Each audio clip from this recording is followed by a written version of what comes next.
মুজাদ্দিদুজ জামান পীর আবু বকর সিদ্দিক রাহমাতুল্লাহ আলাইহি দাদা হুজুর পীর কেবলা কেরামতি শুনিয়ে মুজাদ্দিদ হননি, তিনি মুজাদ্দিদ হয়েছেন, যুগ সংস্কারক হয়েছিলেন, ইলমের দ্বীনকে প্রতিষ্ঠিত করে। তার মুরিদেরা আমরা গল্প শুনে, ওলি আল্লাহ কেরামতি শুনে সুবহানাল্লাহ সুবহানাল্লাহ করে চিল্লাতে থাকি। এরপরেও আমাদের মধ্যে বেসিক পরিবর্তন আসেনি, এরপরেও আমাদের কাছে দ্বীনের ন্যূনতম পরিবর্তন আসে। সুতরাং আমি আপনাদের কাছে একদম অল্প সময় তিনটি বিষয় আপনাদেরকে বলবো, যে তিনটি বিষয়ের উপরে আপনারা জীবনকে পরিবর্তন করার চেষ্টা করুন। আমার শ্রাবণ ভাই বলছিলেন ইত্তেহাদ তৈরি করুন, ইত্তেহাদ, ঐক্যবদ্ধতা আনুন। ঐক্যবদ্ধতা আসে না, কেন আসে না? ঐক্যবদ্ধতা না আসার কারণ সর্বপ্রথম আমাদের অন্তর ঠিক না। আমরা অন্তরে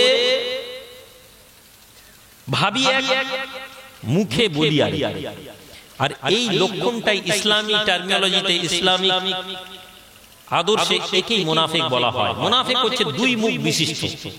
আজ 90% মুসলমান নামাজ পড়ে, রোজা রাখে, হজ করে, কিন্তু মুসলমানদের ক্যারেক্টারে মুনাফিকই এসে গেছে। আল্লাহ নবী, দয়াল নবী, নূর নবী, রাসূল আরবী বলেন আখিরি জামানা, শেষ জামানার লক্ষণগুলির মধ্যে একটি লক্ষণ হবে মানুষের অন্তর এবং মানুষের মুখ এক থাকবে না। আল্লাহ নবী বলেন আমার উম্মত উম্মতীরা দুনিয়ার জমিনে ভালোকে মন্দ মনে করবে, মন্দকে ভালো মনে করবে। আলেম ওলামারা ধর্মকে কেবলমাত্র দুনিয়া কামানোর মাধ্যম মনে করবে। নবীজি বলছেন, আমি রুহুল আমিন বিনা পয়সায় যদি আপনারা আমাকে দাওয়াত দিতেন আমি আসতাম ভাই। দাবি করে গেলে সে তো ভুলে যান, সে তো লিবেই। আমি রুহুল আমিন পরপর 3 বছর আমাকে টাকা না দিয়ে আপনার গ্রামে হাজির করিয়ে দেন, দেখি শুনতে খারাপ লাগবে, এটাই সত্যি কথা। আল্লাহ নবী বলেন আখিরি জামানায় আমার উম্মত ধর্ম শিখবে কেবলমাত্র দুনিয়া কামানোর জন্য। একজন হাফেজ তারাবি এই জন্য পড়াচ্ছে যে তাকে সে পয়সা কামাবে। একজন আলেম ইলম হাসিল করে মসজিদের মুয়াজ্জিনগিরি করে কেবলমাত্র তার মাথায় থাকে যে টাকা কামাতে হবে। একজন ছেলে কোরআন এবং হাদিসের ইলম হাসিল করে মুখস্থ করে চর্চা করে সে মাইকে উঠে সেই কোরআন এবং হাদিসের কথা বলে অর্থ সংগ্রহ করে।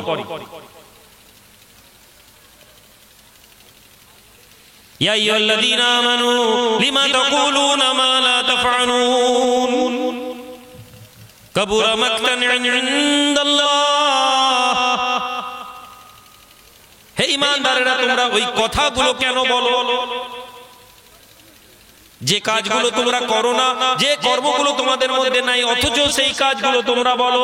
কাবুরা মাকতান ইনদাল্লাহ, আল্লাহর কাছে এটা বড় অপছন্দনীয়, আল্লাহর কাছে এটা বড় নাপছন্দের জিনিস। তাকুলু মা লা তাফআলুন, যা তোমরা মুখে বলতে থাকো অথচ তা তোমাদের কর্মের মধ্যে পাওয়া যায় না। পীর মানি, পীর মানি, পীর মানি, ওলি মানি, আল্লাহর নবীকে মুহাব্বত করি, এই কথা বলা মুসলমানদের অন্তর এবং কর্মের মধ্যে কোন নবীর মুহাব্বত পাওয়া যায় না।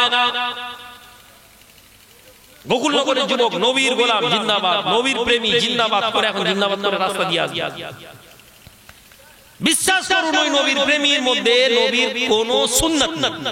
জলসা কমিটির প্রেসিডেন্ট দাড়ি চেঁচে, দাড়ি কামিয়ে হুজুর কিবলা জিন্দাবাদ করে স্লোগান দিয়ে নিয়ে আসে। ওই কমিটির ছেলে যে জীবনে কোনোদিন মসজিদে ঢুকেনি, শুক্রবারও মাঝে মাঝে নামাজ পড়েনি, ওই ছেলে জলসা কমিটির মেম্বার, ওর নেতৃত্বে বড় জলসা করা হচ্ছে। আপনি মনে করেন আপনার দ্বারা ধর্মের কাজ হচ্ছে এটা? কেন আমাদের মধ্যে এটা হচ্ছে? কারণ আমি রুহুল আমিন আপনাদেরকে এটা বলার ক্ষমতা রাখি। আমার উচিত ছিল, আমি রুহুল আমিন, আমার উচিত ছিল এইরকম জলসায় না আসা। যে জলসা কমিটি ছেলেরা বেনামাজি হয়, যে জলসা গ্রামের মানুষ আল্লাহ এবং তার রাসূলের কথা শোনার আকাঙ্ক্ষা রাখবে না, সেই গ্রামের মধ্যে প্রবেশ করা আলেম ওলামাদের বর্জন করা উচিত। যে গ্রামের লোক বেনামাজি, সেই গ্রামের হুজুরের, সেই লোকের ঘরে, সেই মুরিদের ঘরে না খাওয়া একজন হাক্কানি পীরের পরিচয় হওয়া উচিত ছিল। আমরা পারিনি। কে কখন কোন পীর সাহেব সুদ করে করে খেয়ে তাকে হেদায়েত করে দিয়েছেন, ওই কাহিনী দিয়ে সারা জীবন চালাচ্ছি আমরা। সম্মানিত ভাইরা, পরিবর্তন হতে গেলে আপনাকে আমাকে মেহনত করতে হবে। আপনি যদি মনে করেন যে হাওয়ায় হাওয়ায় হয়ে যাবে, হাওয়ায় হাওয়ায় কিছু হয় না। সমাজকে পরিবর্তন করতে গেলে আপনি হে যুবকের দল, তোমাদেরকে পরিবর্তন হতে হবে। তোমাদের পরিবর্তনের প্রথম ধাপ নবীর মুহাব্বত, মানে নবীর কর্মজীবনকে জানা। নবীর কর্মজীবন যদি না জানতে পারি কোনদিন আমরা কামিয়াব হতে পারবো না। নবীর কর্মজীবনে নবী সবচেয়ে আগে দুইটা কাজ করে গিয়েছিলেন। এক হচ্ছে ক্যারেক্টার, চরিত্র পরিবর্তন করা। هو الذي بعث في الأمين رسولا منهم يتلو عليهم آياته।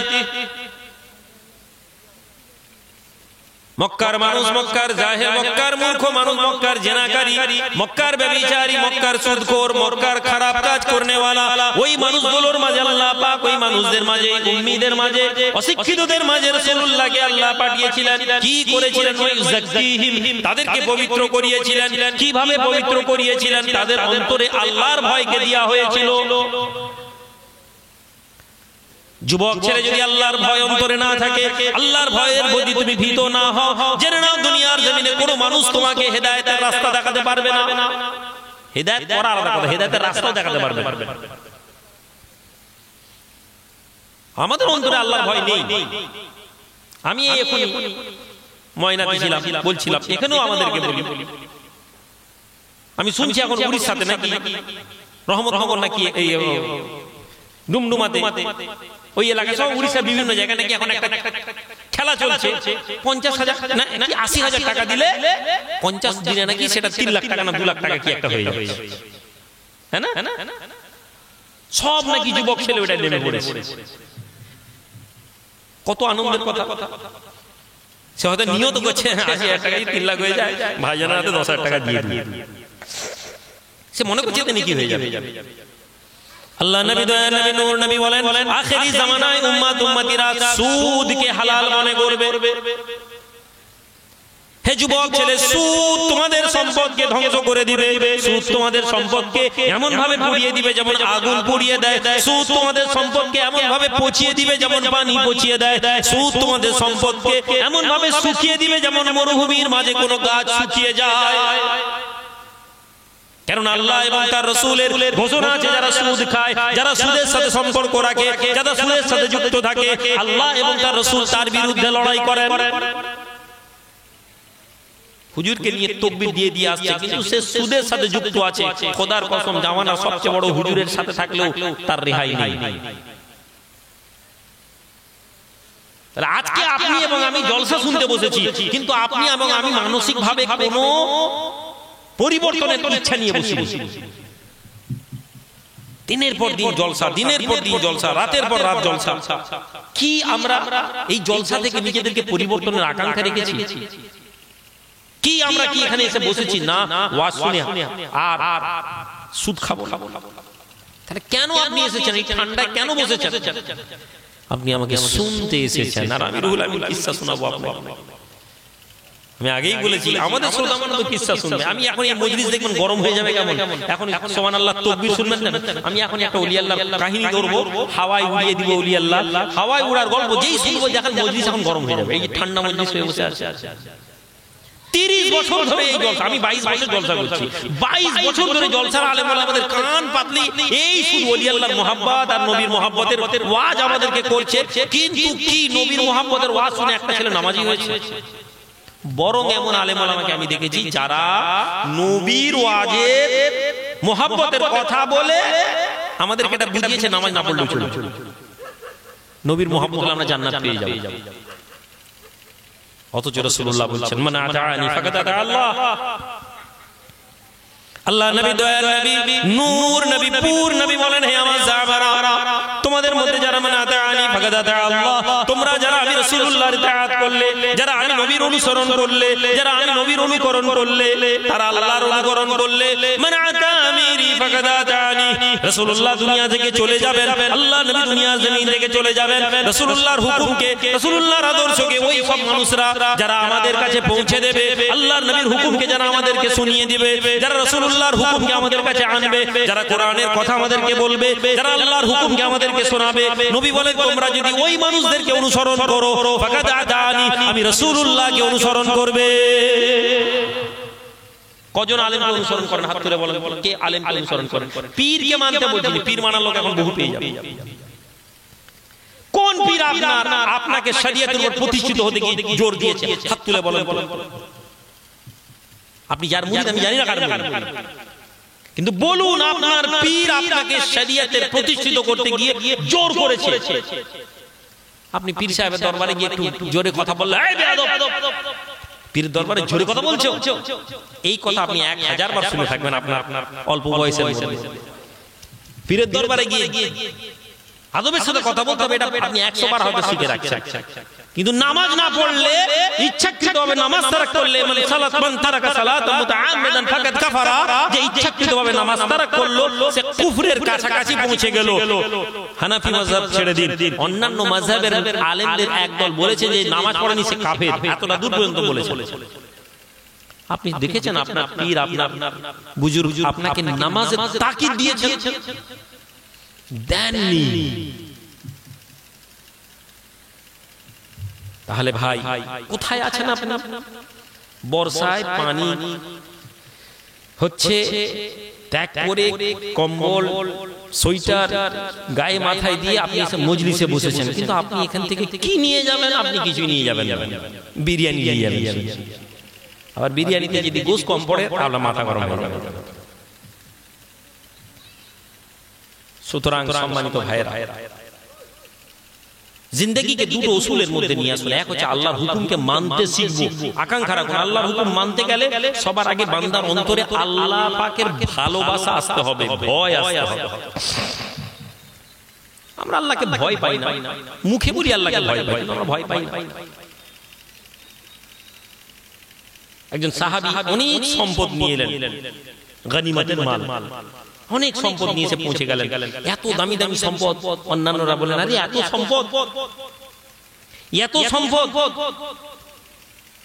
তার আগে এত দামি সম্পদ দেখেন। একজন বলছেন ভাই এত দামি দামি সম্পদ তুমি এর মধ্যে থেকে কিছু রেখে দাওনি তো? ওই সাহাবী বললেন দেখো তোমরা তো কেউ জানোই না এই সম্পদ আমি পেয়েছি, যদি আল্লাহর ভয় না থাকতো তাহলে আমি সম্পদগুলো লুকিয়ে দিতাম, আল্লাহর ভয় ছিল বলে আমি সমস্ত সম্পদ বাইতুল মালে এনে দিলাম।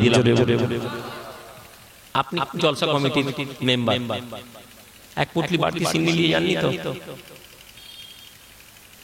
হে যুবকের দল, জলসা কমিটির ছেলে, তুমি জলসা কমিটির মেম্বার, কি তুমি এক পুটলি তাওয়ারও বেশি লাওনি তো?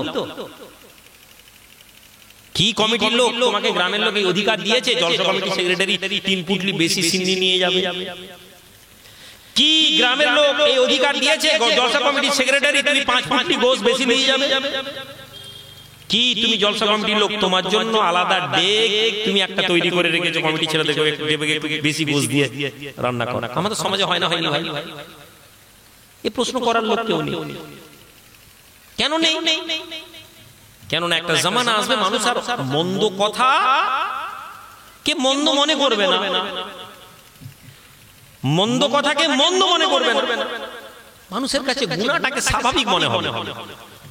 আজ থেকে কিছু বছর আগে মানুষ রেডিও থাকলে অনেক হুজুররা তাদের বাড়িতে খেতেন না, আমরা শুনেছি, বড় বড় হুজুরদের কথা শুনেছি যে রেডিও থাকলে নাকি তারা খেতেন না, ওর ঘরে রেডিও আছে। আজকের দিনে আপনি আমাকে পরীক্ষা করে দেখতে পারেন ভাইজান, ওই লোক সুদখোর, আর ওই লোককে একদম 30,000 40,000 50,000 দেওয়ার একটা অফার দিয়ে দেয়, আপনি দেখবেন হুজুর এসে ওর ঘরে ঢুকে যাবে। খুব কম আছে যারা হয়তো আসবেন না, বা তারা হয়তো শর্ত দিয়ে আসবেন যে বাবু দিনের খিদমতের জন্য যাবো, কিন্তু পয়সা খাবো না, ওর ঘরে ঢুকে যাবে। কেন এটা বলছি? খুব জরুরি আপনি আমাকে জানুন, না হলে আপনি চোখ বন্ধ করে আমার উপর ভরসা করছেন, আপনি ডুবে যাচ্ছেন। আমি ডুবছেন, আমি দেখতে পাচ্ছি। আমি কেন বলছি? আমি এই জন্য বলছি আমার আখিরাত আছে। আর এই যে বলছি এর মধ্যে আমি ওর বাইরে না, আমাকে এর মধ্যে থেকে বিচার করব। যদি আপনার মানদণ্ডে মনে হয় আমি ঠিক না, আমাকে ছুঁড়ে ফেলে দিন। আমানতের খেয়ানত করবেন না, আমানতের খেয়ানত না। ওমর রাদিয়াল্লাহু তাআলা বসে আছেন, বাইতুল মালের সম্পদ দেওয়া চলছে, বাইতুল মালের সম্পদ দেওয়া চলছে। এমন সময় আমিরুল মুমিনিন ওমর রাদিয়াল্লাহু তাআলা পুরো বাইতুল মালের জিনিসপত্র দেওয়া হয়ে গেছে। কিছুক্ষণ পরে একজন লোক এসে বলছে, হুজুর এই মুস্ক রয়ে গেছে, খুশবু, সামান্য খুশবু এটা রয়ে গেছে বাইতুল মালে। ওমর বলছেন ব্যাস সবাইকে দিয়ে দিলাম, আর এইটুকু মুস্ক তুমি আবার এখন এনেছো? হুজুর ভুলে গেছিলাম, এক কোণে পড়েছিল। এক কাজ করো, নিয়ে এসো। এটা মেয়েদের মধ্যে বেটে দিতে হবে, মেয়েদের খুশবু মেয়েদেরকে দিয়ে দিতে হবে। এমন সময় ওমরের স্ত্রী বলছেন, হে আমিরুল মুমিনিন, এটা আমাকে দেন, আমি মদিনার মেয়েদেরকে বেটে দেব। মেয়েরাও আছে সাইডে। ওমর হচ্ছেন মুসলমানদের খলিফা। ওমর হচ্ছেন, এই কিসের আওয়াজ হচ্ছে? ওমর হচ্ছে মুসলমানদের খলিফা। ওমর তার স্ত্রীকে বলছেন, না না না, তুমি এটা পারবে না। আরেকজন অন্য আনসারী সাহাবীর স্ত্রীকে ডেকে বলেন, এই তুমি সব মেয়েদেরকে বেটে দাও। আমিরুল মুমিনিন খলিফাতুল মুসলিমিন ওমর ইবনে আল খাত্তাবের স্ত্রী অবাক হয়ে যান। সমস্ত মদিনার মানুষের সামনে ওমর তার স্ত্রীর হাতে এই সম্পদ দিলেন না, ওমর তার বিবির হাতে এই খুশবুটা দিলেন না, অন্য মহিলাকে দিয়ে দিলেন। ওমরের বিবি মাথা নিচু করে বাড়ি উঠে যান, অসম্মানিত হয়ে গেছেন। লোকেরা বলছে, দেখলো ওমর তার বউয়ের হাতে দিল নি। আমাদের ঘরে এই ঘটনা ঘটে, আমার নিজের ব্যক্তিগত জীবনে কিছু কিছু ক্ষেত্রে এরকম হয়। ঘরের লোকের মধ্যে মনে হয়েছে ঘরের লোকের হাত থেকে দিলে বেশি দিল দেখি পুরাও মনে হয়েছে সন্দেহ হয় আমি অন্য কারো হাত দিয়ে দিয়েছি। পরে আমি আমার ঘরে এই ঘটনা শুনেছি যে কেন শোনো, আমি চাইলে কি এটা পারতাম না, কেন শোনো এই কারণ। সাইয়েদনা ওমর ইবনে খাত্তাব রাদিয়াল্লাহু তাআলা আনহু বাড়িতে গেছে যখন, বউয়ের মুখ ভার চুপ করে বসে আছে। ওমর বলছেন, কি গো কি হলো? না কিছু না। স্বামী তো তার বিবিকে জানবেই, বুঝতে পারছেন বিবির মাথা মাজাজ গরম, মনটা খারাপ। আরে বলো কি হয়েছে? ওমর আজকে তো মদিনার মেয়েদের মাঝে আমি বেইজ্জত হয়ে গেলাম, ওমর মদিনার মেয়েদের কাছে আমার অসম্মান হয়ে গেলাম, আমি অসম্মানিত হয়ে গেলাম। ওমর আপনার কি মনে হয় খুশবুকে আমি নিয়ে নিতাম? না। আপনার কি মনে হয় হে ওমর ওই খুশবুটাকে আমি নিজের লোকেদেরকে দিতাম, আমি ইনসাফ করতাম না? ওমর বলছেন না। তাহলে কেন আপনি লোকেদের সামনে আমার হাতে দিলেন না, অন্য লোকেদের হাতে দিলেন? জবাবে আমিরুল মুমিনিন ওমর যা বলেছিলেন, হে যুবক, এই ভাবনাতে তুমি ভাবোই না। হে জলসা কমিটির সেক্রেটারি, জলসা কমিটির প্রেসিডেন্ট, জলসা কমিটির ক্যাশিয়ার, শোনো তোমাদের উদ্দেশ্যে কথা বলছি। জিম্মেদারি বড় কঠিন জিনিস, জিম্মেদারি বড় কঠিন জিনিস। জিম্মেদারি যদি হকের সাথে আদা করো কামিয়াব, আর জিম্মেদারির বোঝ তোমাদেরকে জাহান্নামে নিয়ে চলে যাবে। ওমর জবাব দিচ্ছে, আমিরুল মুমিনিন খলিফাতুল মুসলিমিন ওমর ইবনুল খাত্তাব তার বিবিকে বলেন, আমার বিবি, আমি ওমর জানি তুমি আমানতের খেয়ানত করবে না। আমি ওমর জানতাম তুমি এই খুশবুটা সঠিকভাবে বেটে দেবে। তবে আমি ওমর কাল কিয়ামতের দিনে আল্লাহর দাঁড়িপাল্লায় হিসাবে ধরা পড়ে যাব, এই ভয় আমি দিইনি।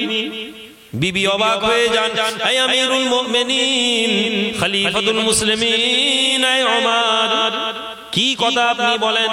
আমি যদি সবাইকে সমানভাবে বণ্টন করে দিই, আমি যদি ইনসাফের সাথে বণ্টন করে দিই, তাহলে কি করে আপনি আল্লাহর দরবারে ধরা পড়বেন? ওমর বলতে লাগেন, বিবি রে শোনো, যখন আমি ওমর তুমি আমার বিবি ওই খুশবুর মধ্যে হাতে করে খুশবুটা তুলে মেয়েদেরকে দেবে, খুশবুটায় হাত দেবে, আবার মেয়েদেরকে দেবে, মুস্কে হাত লাগবে আর মুস্ক থেকে তোমার হাতে খুশবুটা যাবে। বারে বারে যখন মুস্কে হাত লাগবে, তোমার হাতখানা খুশবু হয়ে যাবে, তোমার হাতে মুস্ক লাগতে লাগতে লাগতে লাগতে হাতটা সুগন্ধি হয়ে যাবে। এরপরে আমি ওমর, আমার যখন জামাটা তুমি ধরবে, আমার যখন জামাটা তুমি আমাকে দেবে, ওই খুশবু হাতটা যদি আমি ওমর আমার জামায় লেগে যায়, বাইতুল মালের জিনিস আমার শরীরে এসে যাবে, কাল কিয়ামতের মাঠে আমি আল্লাহর দরবারে ধরা পড়ে যেতে পারি।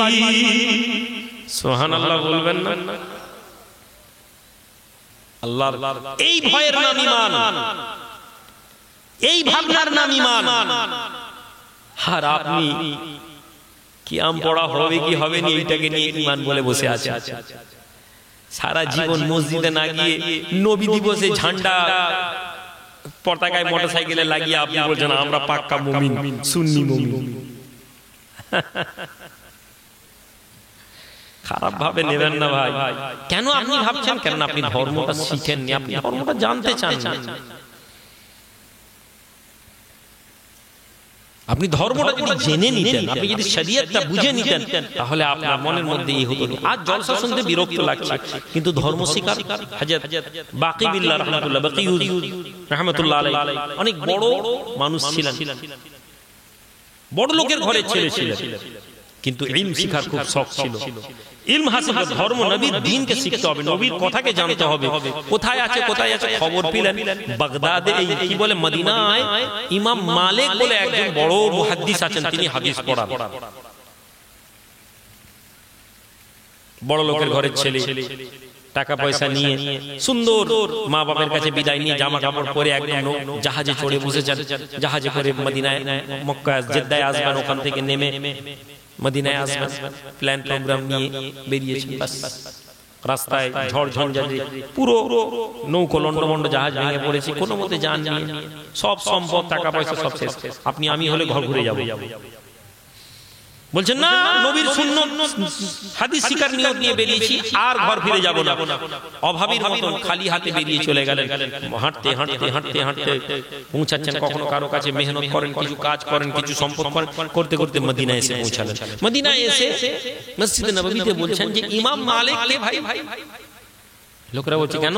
শুনেছি তিনি হাদিস পড়ান। লোকেরা বলছে ইমাম মালিকের নাম মুখে নেবে না। কেন? ইমাম মালিক রাজা বাদশা, ইমাম মালিকের উপর অসন্তুষ্ট, ইমাম মালিককে ঘরের মধ্যে বন্দী করে রেখেছে। যে লোক ইমাম মালিকের সাথে সম্পর্ক রাখার চেষ্টা করে, যে লোক ইমাম মালিকের কাছে যাওয়ার চেষ্টা করে, ওকে ধরে জেলে ভরে দেবে। বাদশা কেন অসন্তুষ্ট? ইমাম মালিক বাদশার হ্যাঁ হ্যাঁ মিলান। বাদশা বলেছিল কোরআন খালক বলতে হবে, কোরআন আল্লাহর সৃষ্টি, কুল্লু মান আলাইহা ফান, সবকিছু ধ্বংস হবে, কোরআন ধ্বংস হয়ে যাবে। ইমাম মালিক বলেছেন না, কোরআন খালক নয়, মাখলুক। কোরআনকে আল্লাহ হেফাজত করবেন, কোরআনকে আল্লাহ তুলে নেবেন, কিন্তু কোরআন ধ্বংস হবে না। কোরআন লৌহে মাহফুজে হেফাজত থাকবে। এইটা নিয়ে তর্ক। পেটুয়া আলেমরা, খাওয়ারিজদের একটা অংশ, মুতাজিলীদের একটা অংশ বাদশাকে এমন উত্তেজিত করলো, ইমাম মালিককে ধরে মার মার মার মার মার মার, দুটো হাত পড়ে গিয়েছে। আপনাকে জলসা শুনতে যদি এখন বলে পুলিশ এসে জলসা বন্ধ করতে বলছে, আমরা সব জলসা বন্ধ করে চলে যাবো, আমরা নবীর গোলাম। জামানার ইমাম ইমাম মালিককে খালি বলছে না, আপনি খালি বলে দেন হ্যাঁ কোরআন খাল। আপনাকে এত সম্পদ, এত টাকা, এত ইজ্জত, এত পয়সা দিব, আপনি ভাবতে পারবেন না। মালিক রাজি হন, ফলে বাদশার অত্যাচার শুরু হয়ে গিয়েছিল। মারতে মারতে মারতে মারতে এমন হয়ে গেল, কোমরের যে দড়ি বাঁধা ছিল, একটা কোড়া পড়তে পড়তে একটা কোড়া পড়েছে, পড়তে ইমাম মালিকের চোখ থেকে পানি এসে গেছে। চোখ থেকে পানি আসছে, কি ব্যাপার? ইমাম মালিক বলছেন আল্লাহ তোমার জন্য মার খাচ্ছি, আমার হাত পড়ে গেছে, আল্লাহ এই জালেমদের কাছে আমার সতরটা তুমি নষ্ট করে দিও না। কোমরের দড়িটা ছিঁড়ে গেছে, পায়জামাটা খুলে পড়ে গেলে আমার সতর খুলে যাবে, আয় আল্লাহ তুমি আমার সতরকে হেফাজত করো। মানুষজন সব দেখছে ইমাম মালিককে মারছে, যারা দেখছিল তারা মুসলমান। আপনি কি মনে করেন হক কথা বললে আপনার সাথে গ্রাম আসবে? আপনি কি মনে করেন এখন গোলামি আপনাদের হয়ে যতক্ষণ কথা বলবো আপনারা আমার সাথে থাকবে? আপনার কি মনে হয় পীর সাহেব, আলেম, ওলামা, দাঈ, মুবাল্লিগ, মুহাদ্দিস ইসলামের করে যাবে? বাবরি মসজিদ কেন ভাঙা হয়েছে তার জন্য দোয়া চাই, কেন ভাঙা হয়েছে তার কথা বলবেন। অন্যায়ের প্রতিবাদ নবী কিভাবে করতে বলেছেন আলেমরা বলবেন, দোয়া চাই, সবর করুন, দোয়া চান, সবর করুন, দোয়া চান। নবীজি কি সবর করার দোয়া চাইতে শিখিয়েছেন? সবর আপনি আমাকে গাল দিবেন, আমি সবর করব। আপনি আমার নামাজ পড়তে গিয়ে আমার রাস্তা আমাকে আটকাবেন, আমি ওখানে সবর করব না, এটা হচ্ছে ইসলাম। আমরা কি বলছি, বাবু জালেম লোক, পার্টির লোক, এখন কি বলবো, ছেড়ে দাও। সরকারের বিপক্ষে বলছে না, বললে আপনি বলছেন হুজুর সরকারের বিপক্ষে কেন বলবেন? সরকারের বিপক্ষে আজও বলছে, আগামীতেও বলবে। নবীর জামানার সময় থেকে পর থেকে নিয়ে খলিফার বিরুদ্ধে থেকে আরম্ভ করে নিয়ে জনগণ, আম মানুষ, হাক্কানি আলেমরা সব সময় হুকুমতের বিরুদ্ধে বলেছেন।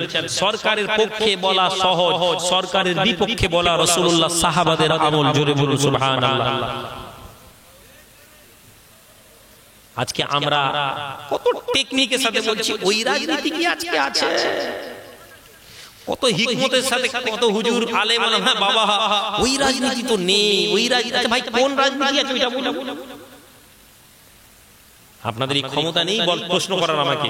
আমি রুহুল আমিন হাবি যাবি ঘোড়ার ডিম বকে যাব কি ভাই, ঠিক কিনা? আপনি জি, সারা জীবন আপনি এই জি বলতে শিখেছেন। আপনি দাঁড়িয়ে আমাকে বলতে শিখেননি হুজুর, এই যে কথাটা বললেন বুঝতে পারলাম না, আমি আপনাকে বেয়াদবি করতে বলছি।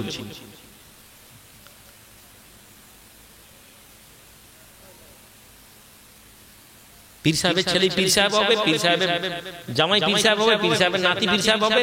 আপনি কখনোই প্রশ্ন করলেন হুজুর আমার ছেলে কি কোনোদিন পীর হতে পারবে না? এই প্রশ্ন আপনি করেন কেন? কেননা আপনার মাথায় ঢুকিয়ে দেওয়া হয়েছে।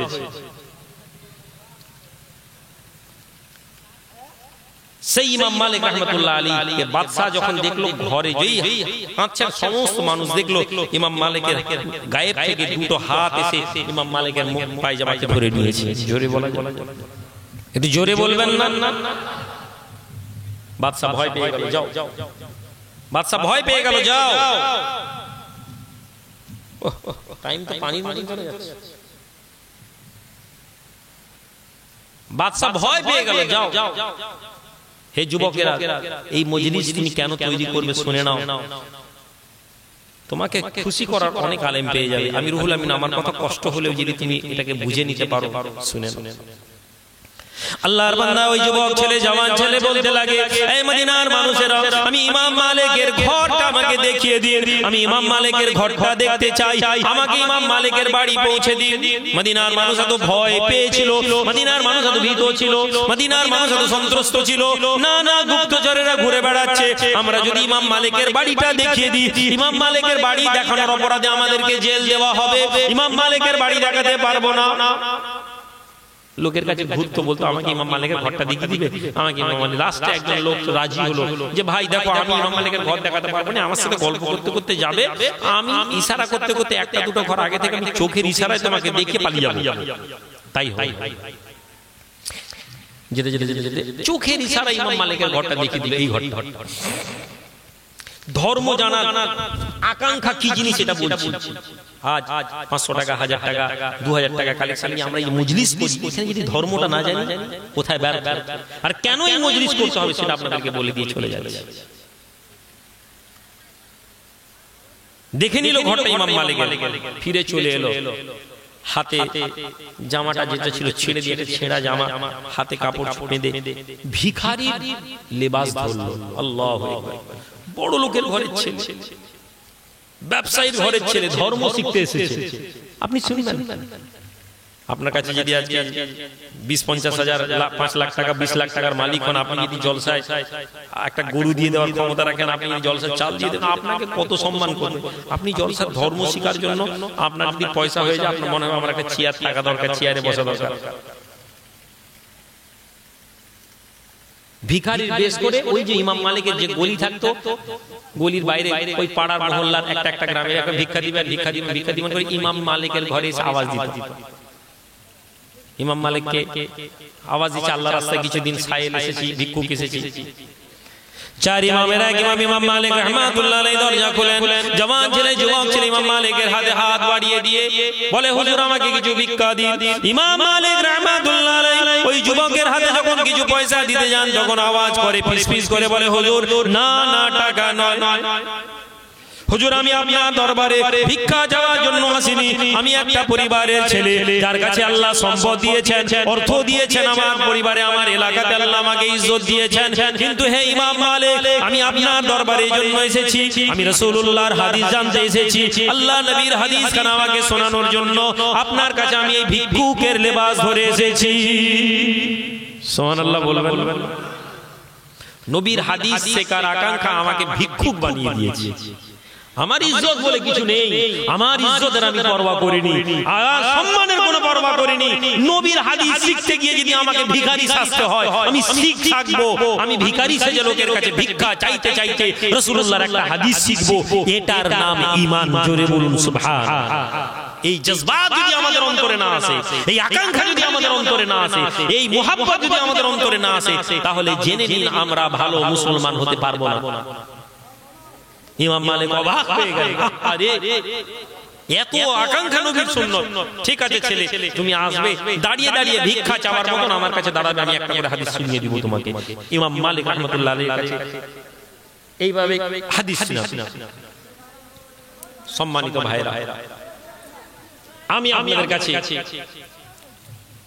এই জন্য এই কথাটা শোনালাম, দিন শেখার আকাঙ্ক্ষা নিয়ে আসুন, মজলিস কায়েম করুন। গ্রামের মধ্যে মজলিস ঘন ঘন মাসে একটা করে মজলিস বানান। আমি আপনাদেরকে বলছি না জলসার মজলিস, মাসে মসজিদে তালিমের মজলিস ব্যবস্থা করুন। আমি রুহুল আমিন, আমি আপনাদেরকে সহযোগিতা করব। দেখুন আমি দরবার নিয়ে মেহনত করি, আমি সংগঠন নিয়ে মেহনত করি, আমি রাজনীতি নিয়ে মেহনত করি, আমি শিক্ষা প্রতিষ্ঠান নিয়ে মেহনত করি। আপনারা প্রত্যেকে জানেন এই কথাগুলোর মধ্যে কোনো বাড়তি কথা বলি।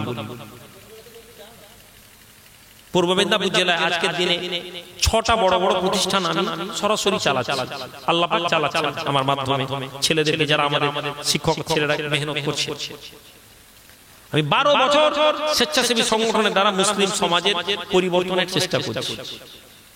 আমি পঞ্চায়েত ভোটে ছোট জায়গা হলেও রাজনীতিতে আমি প্রবেশ করেছি।